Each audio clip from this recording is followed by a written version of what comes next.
ओम शांति। आज 26 मार्च 2022। आज की मुरली का टाइटल है मीठे बच्चे, अब बेहद की रात पूरी हो रही है, दिन आने वाला है, वापस घर चलना है। इसलिए अब दर दर भटकना बंद करो। आज का प्रश्न है, किस प्रैक्टिस के आधार पर तुम बच्चे सर्विस बहुत अच्छी कर सकते हो? बाबा उत्तर दे रहे हैं, यदि कम से कम 8 घंटे तक याद बनी रहे, यह प्रैक्टिस हो जाए तो सर्विस बहुत अच्छी कर सकते, क्योंकि याद से ही सारे विश्व में पवित्रता और शांति के वाइब्रेशन फैलते हैं। याद से ही विकर्म भी विनाश होंगे और पद भी ऊंच मिलेगा। इसलिए इस रूहानी यात्रा में कभी भी थकना नहीं। का अनुभव है ना, जितना बाबा को याद करते हैं उतना ही हमारी कार्य करने की क्षमता जो है वो भी बढ़ जाती है और मन भी प्रसन्न रहता है। तो रूहानी याद में कभी थकना नहीं है। जिस्म का भान छोड़ देही अभिमानी बनने का निरंतर अभ्यास करते रहना है। कर रहे हैं ना सभी यही अभ्यास हम? हाँ जी बाबा। आज का गीत है, रात के राही थक मत जाना, सुबह की मंजिल दूर नहीं। ओम शांति। बच्चों ने सावधानी सुनी। बाप ने बच्चों को सावधानी दी कि हे रात के राही, क्योंकि अब तुम्हारे लिए दिन आ रहा है। यह है बेहद की रात और दिन। बेहद की रात पूरी होती है और बेहद के दिन की स्थापना हो रही है। अब तुम बच्चों अर्थात आत्माओं को जाना है अपने घर, जिसके लिए तुमने आधा कल्प भक्ति की, परंतु तुम बाप को ढूंढ न सके, क्योंकि उनके नाम रूप को बदल दिया था। कैसे ढूंढते? अब तुम जानते हो, बाप दिन में अथवा कलयुग से सतयुग में जाने का रास्ता बता रहे हैं। जानते हैं ना हम सभी? हाँ जी बाबा। बाबा ने समझाया है, भ्रष्टाचारी उनको कहा जाता है जो विकार से पैदा होते हैं। भारतवासी पाप को ही भूल गए हैं।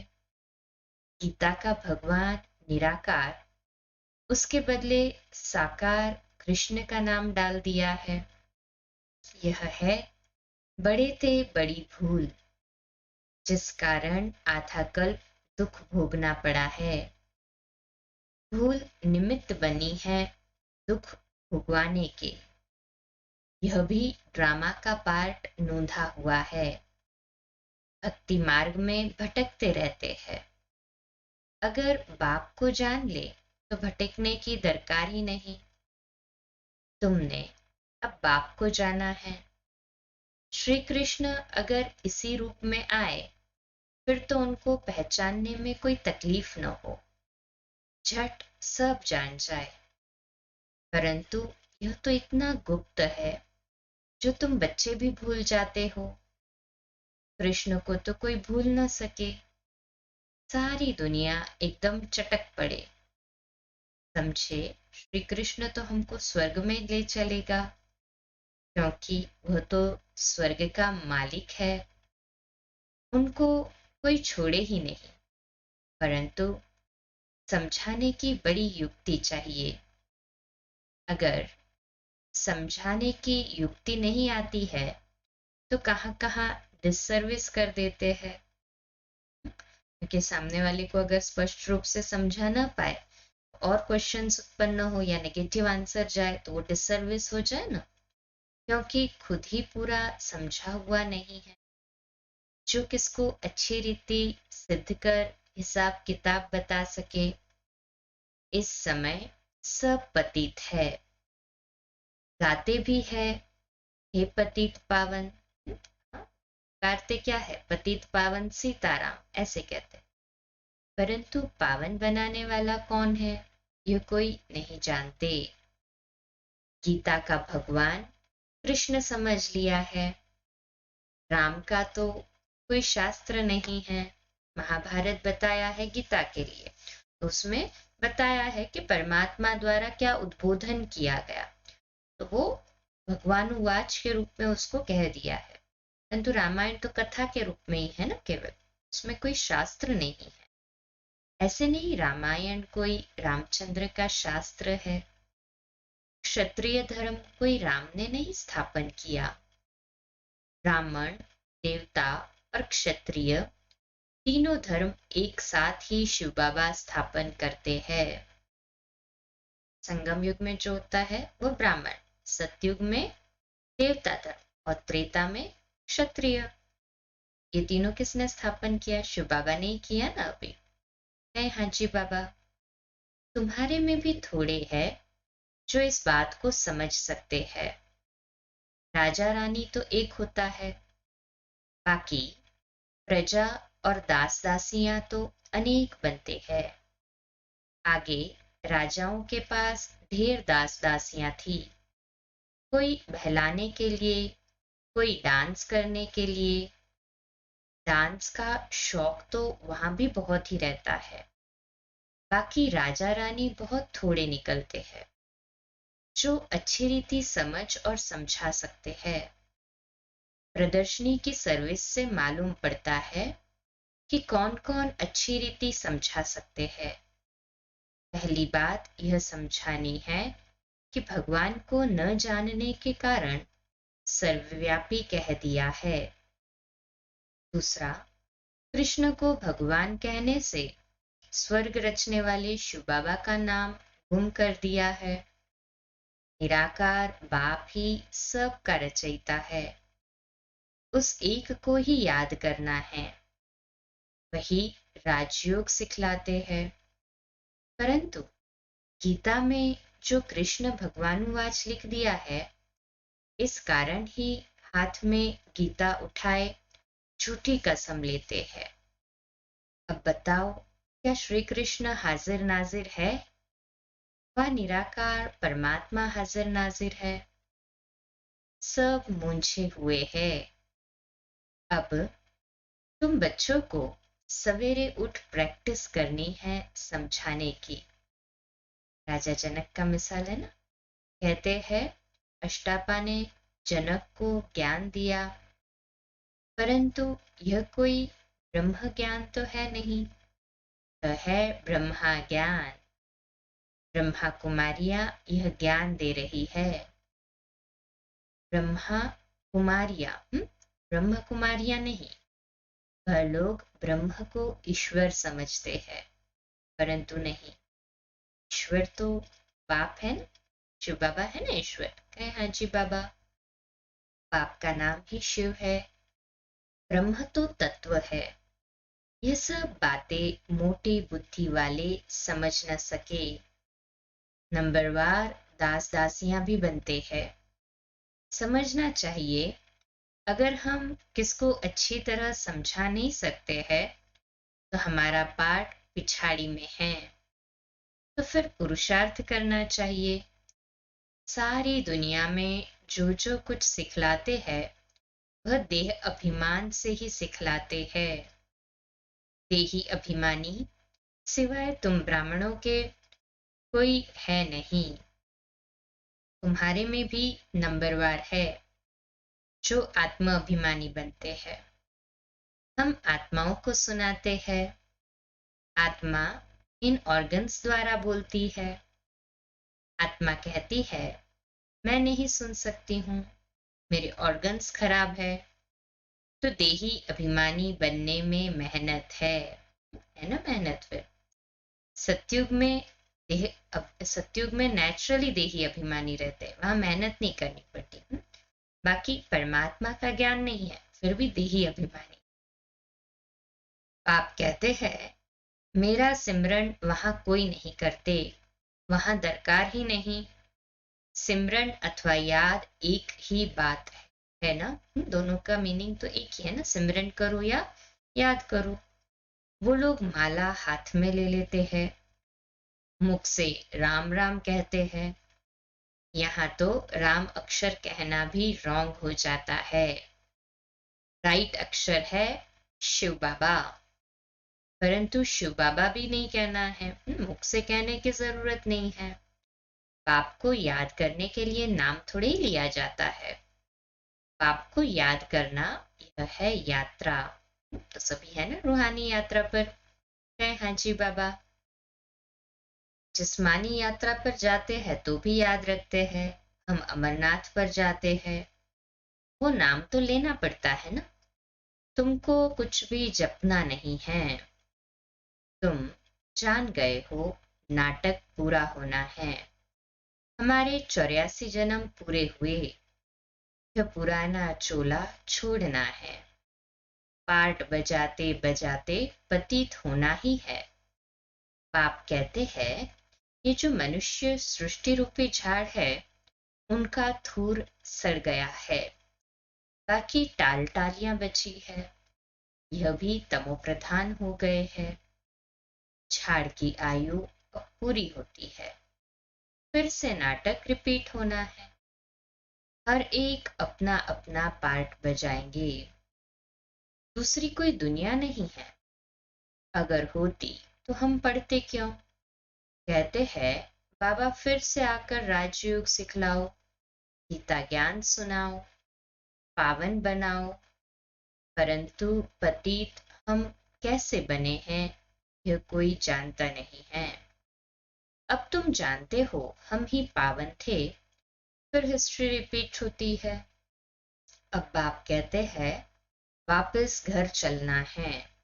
घर में तो बाप ही रहता है ना। कहते हैं परम धाम में रहते हैं, फिर भूल जाते हैं। आत्माएं भी ब्रह्मांड में रहती है।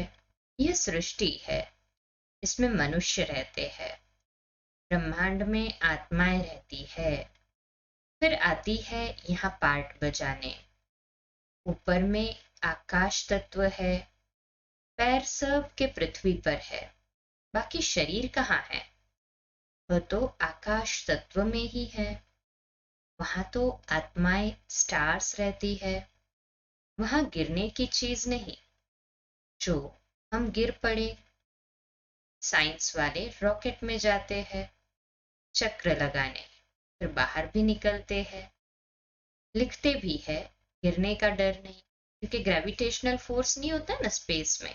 इसके लिए जो चीज वहां रहती है वो ग्रेविटेशनल फोर्स के अभाव के कारण नीचे नहीं गिरती है, तो गिरने का डर नहीं है। इतनी आकर्षण है जो मनुष्य आकाश तत्व में ठहर जाते हैं। इतनी छोटी सी आत्मा महतत्व में क्यों नहीं ठहर सकती। परमधाम में या ब्रह्म महतत्व में आत्मा भी वहां ठहर जाती है ना। रहने का स्थान वहां ही है। यह सूर्य चांद स्टार्स बहुत बड़े हैं, यह कैसे ठहरे हुए हैं। कोई रस्सी आदि तो नहीं है। यह सारा ड्रामा बना हुआ है। हम 84 के चक्र में आते हैं। यह झाड़ है, कितनी बड़ी टाल टालियां हैं, बाकी छोटे छोटे थोड़े ही देख सकेंगे। बाबा भी नटशेल में समझाते हैं। जो पीछे पीछे आते हैं वह जरूर थोड़े जन्म ही लेंगे, बाकी एक एक का हिसाब नहीं बताएंगे। तुम जानते हो ब्रह्मा द्वारा ब्राह्मण, देवता, क्षत्रिय धर्म की स्थापना हो रही है। जिससे स्थापना हुई उनको ही फिर पालना करनी है। ब्रह्मा विष्णु शंकर तीनों ही देवताएं अलग अलग है। बाकी ऐसे नहीं ब्रह्मा को 3 मुख है, ऐसे हो न सके। बाप कहते हैं बच्चे तुम बिल्कुल बेसमझ बन गए हैं। बाप आकर समझदार बनाते हैं। अभी तुम सब सीताएं रावण की कैद में हो। तुम ही बंदर थे, तुम्हारी सेना ली, तुमको ही मंदिर लायक बनाया। अब राजधानी स्थापन हो रही है। जितना जो श्रीमत पर चलेंगे उतना ही ऊंच पद पा लेंगे।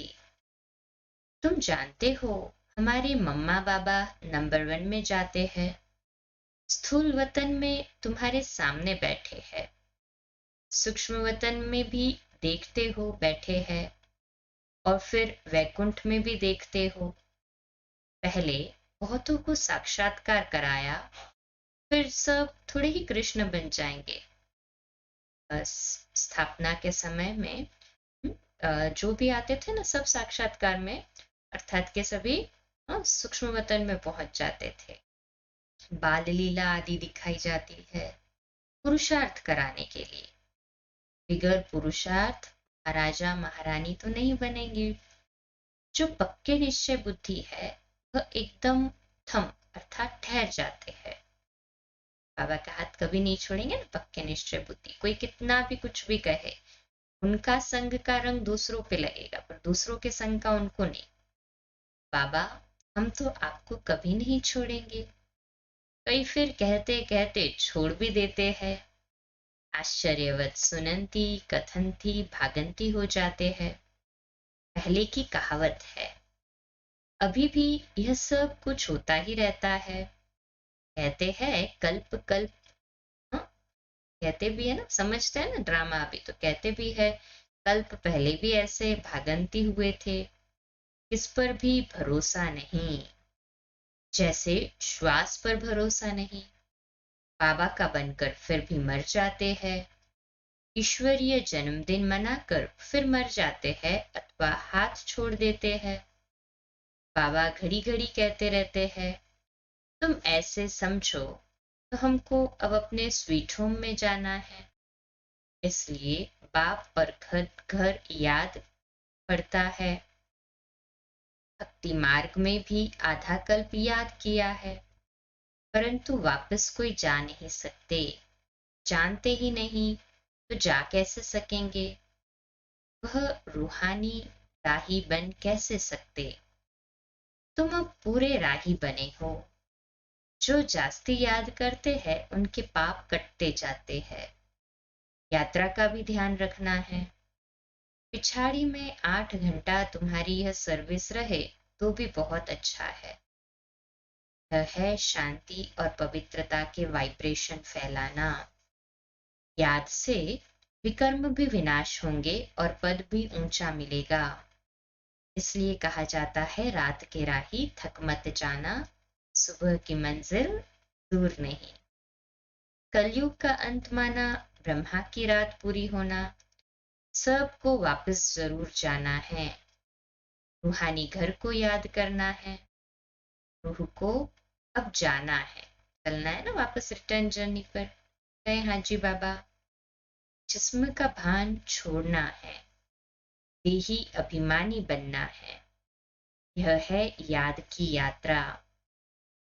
अच्छा, मीठे मीठे सिकिलदे बच्चों प्रति माता पिता बाप दादा का याद प्यार और गुड मॉर्निंग। रूहानी बाप की रूहानी बच्चों को नमस्ते। हम रूहानी बच्चों की रूहानी माता पिता बाप दादा को याद प्यार गुड मॉर्निंग और नमस्ते। वाह बाबा वाह, शुक्रिया बाबा शुक्रिया। धारणा के लिए मुख्य सार है, पहली पॉइंट, पक्का निश्चय बुद्धि बन दृढ़ संकल्प करना है कि बाप का हाथ कभी नहीं छोड़ेंगे।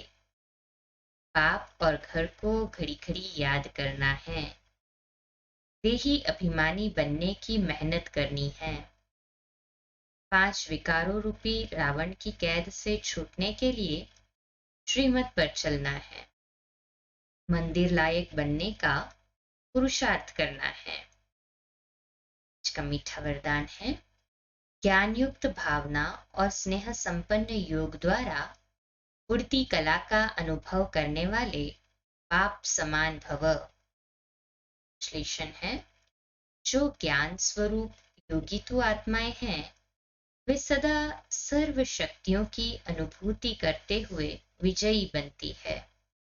जो सिर्फ स्नेही व भावना स्वरूप है, उनके मन और मुख में सदा बाबा बाबा है। इसलिए समय प्रति समय सहयोग प्राप्त होता है, लेकिन समान बनने में ज्ञानी योगी तो आत्माएं समीप है। इसलिए जितनी भावना हो उतना ही ज्ञान स्वरूप हो।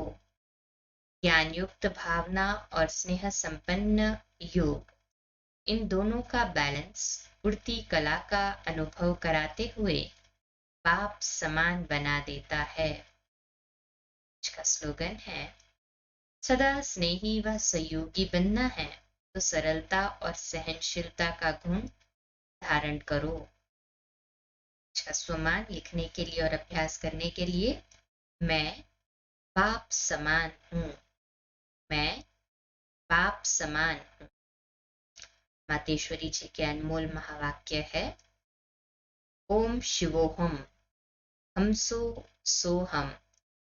इन शब्दों का यथार्थ अर्थ, ओम शांति। यह जो शब्द उच्चारण करते हैं, हमसो सोहम, शिवोहम, अहम आत्मा सो परमात्मा, अब यह महावाक्य कौन उच्चारण करते हैं और इन शब्दों का यथार्थ अर्थ क्या है? जब ओम अक्षर कहते हैं तो ओम का अर्थ है मैं आत्मा शांत स्वरूप हूं।